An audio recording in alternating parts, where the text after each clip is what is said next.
The coalition of the willing has already brought together European nations, the United States, Canada, Japan, and others. Please help give real substance to the work of the coalition of the willing and truly be willing to end this war.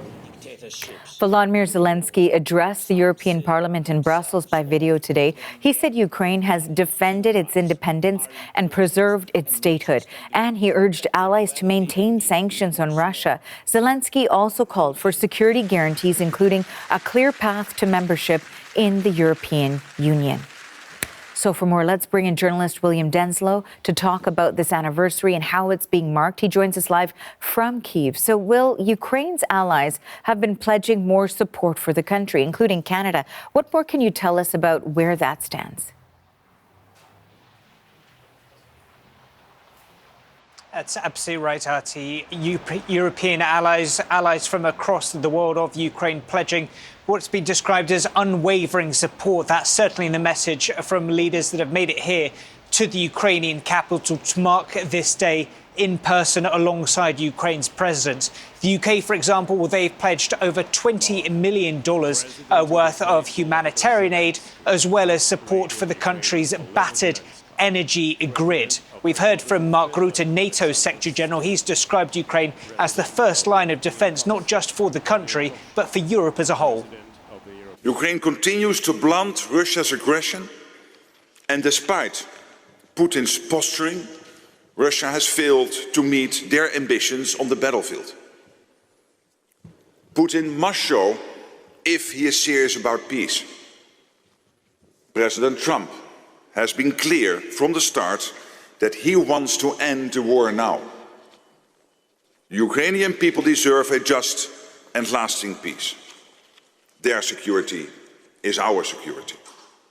There cannot be true peace in Europe without real peace in Ukraine.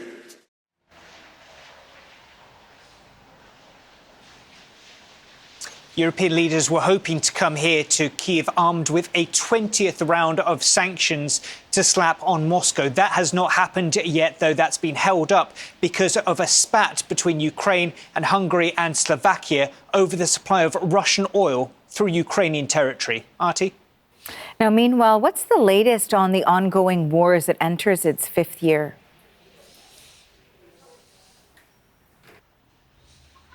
Well, peace talks are continuing. It's been reported there could be another round in the coming days. Some progress has been made on potential US monitoring if a ceasefire was to come into effect. But huge issues remain on the political level. Major issues such as who takes control of that Donbas region in the east of Ukraine. Those security guarantees that you mentioned, that remains absolutely enormous. And just to give you a sense of just how far apart, how divisive the conflict remains, well, Moscow and the Foreign Ministry accusing the UK and France of potentially supplying a dirty bomb or nuclear weapons to Ukraine. They say that draws the ire and the risk of a nuclear confrontation. That has been dismissed out of hand by Downing Street in the UK, saying that's simply a diversion tactic by Moscow.